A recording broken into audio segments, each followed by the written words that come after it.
Auzubillahi minash-shaytanir-rajim. Bismillahir-rahmanir-rahim.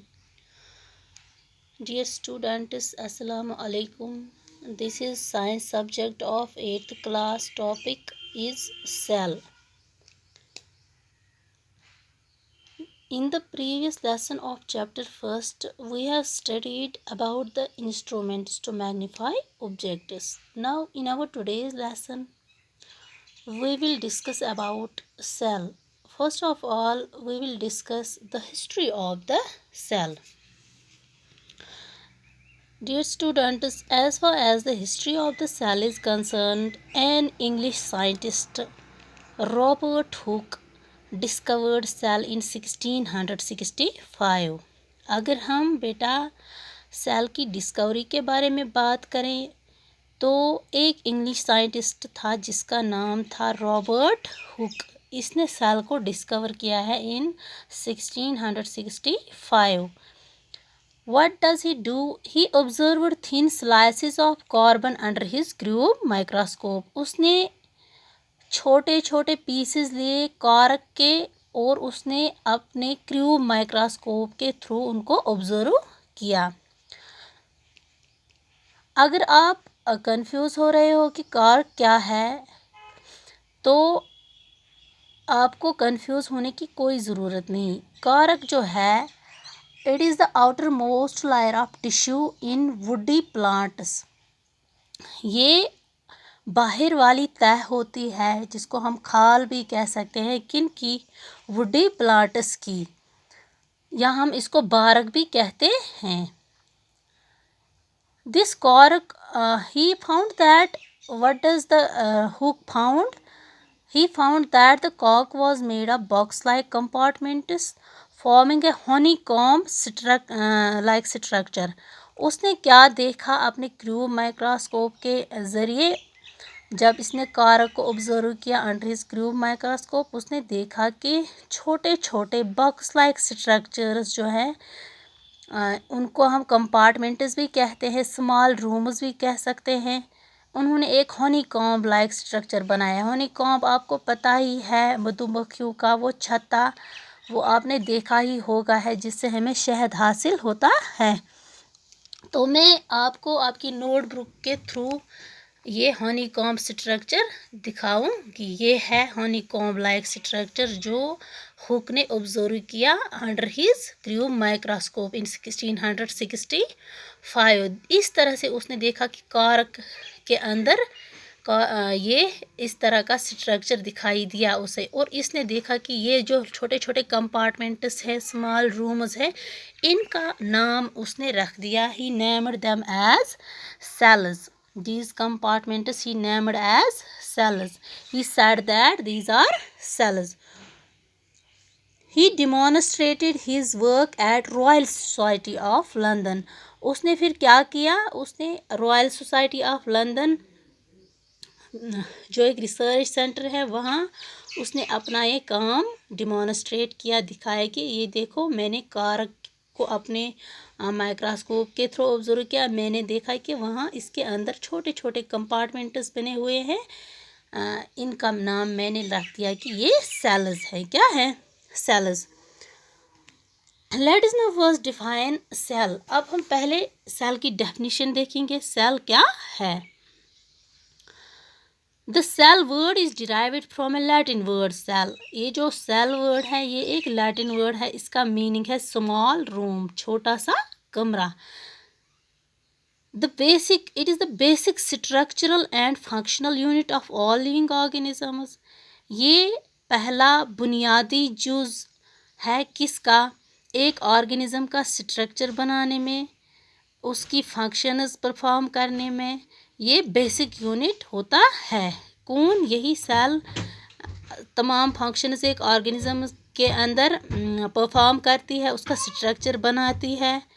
It is often called the building block of life. इसको हम building block of life भी कह सकते हैं. दैट मीन्स दैट अगर हम कंपेयर करेंगे इसको एक बिल्डिंग के साथ, किसको? लिविंग ऑर्गेनिज्म को. जैसे जिस तरह से एक बिल्डिंग बनी होती है किन से, ब्रिक्स से, ईंटों से। उनकी बुनियाद, उनका बेसिक यूनिट जो है वो एक ब्रिक है।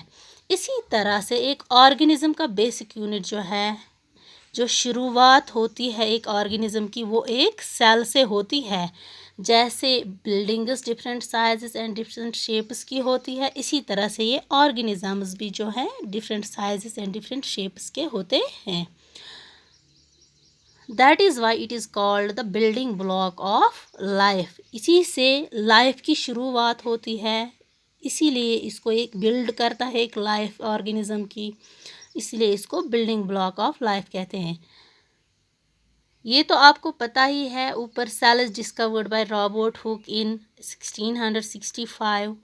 Cell can not be seen with naked eye. Cell जो है वो आँखों से हम नहीं देख सकते, but can be seen only under the microscope. लेकिन हम इसको सिर्फ किसके थ्रू ऑब्जर्व कर सकते हैं, एक माइक्रोस्कोप के थ्रू, जो आपने पढ़ा है instruments used to magnify objects.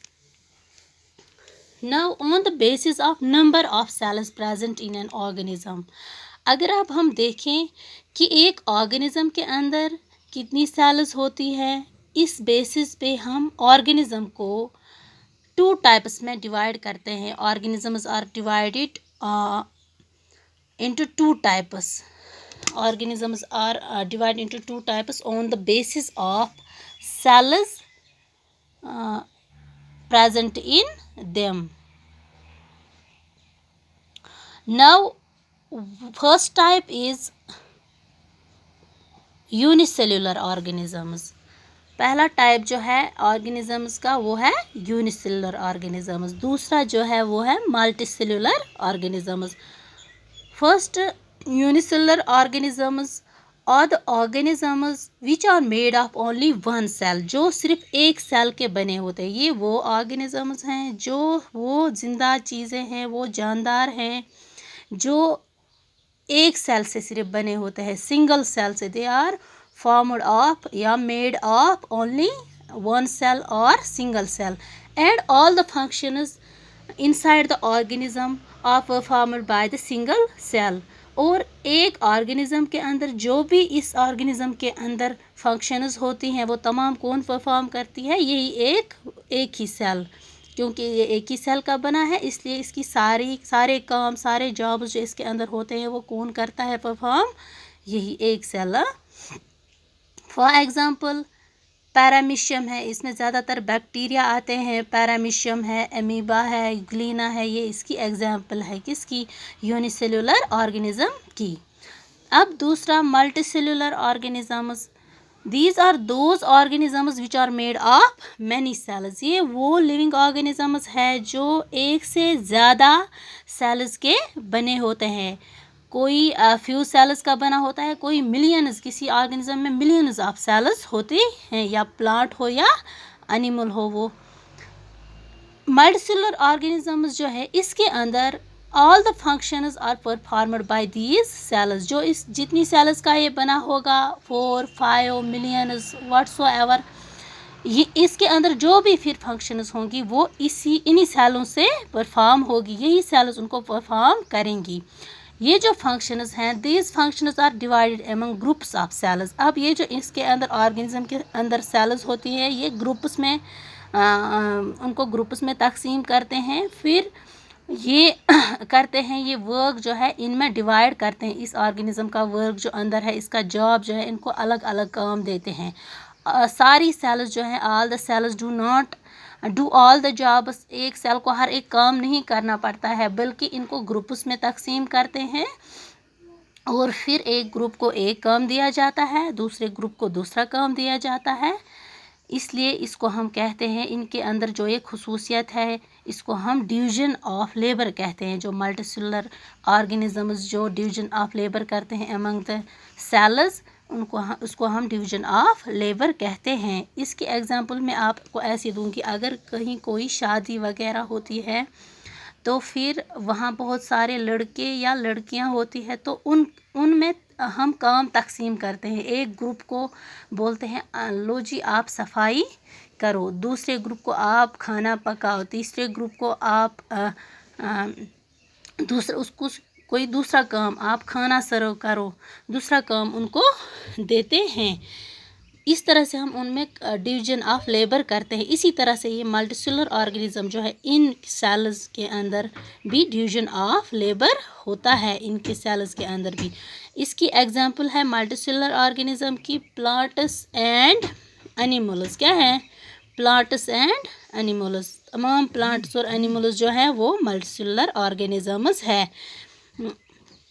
बेटा आपको पता है, you may got shocked that a newborn baby has at least 2000 million cells। एक नवजात बच्चे के अंदर तकरीबन 2000 मिलियन सेल्स होती है। कितनी सेल्स का बना होता है एक बच्चा जो ताज़ा पैदा हो at the time of birth, उसमें कितनी सेल्स होती हैं? 2000 मिलियन सेल्स। अब the biggest cell is the ostrich egg. जो बिगेस्ट सेल है वो है ऑस्ट्रिच एग। इसका साइज़ क्या है? 170 इंटू 135 मिलीमीटर।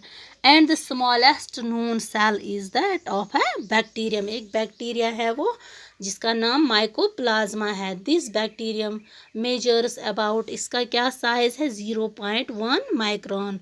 वो कितना होता है? 10,000 पार्ट ऑफ है millimetre, sorry 10,000 part of a millimeter in size.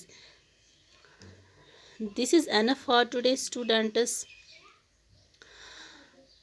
Next we will see in our next class, we will discuss about the cell more in our next class. Thanks.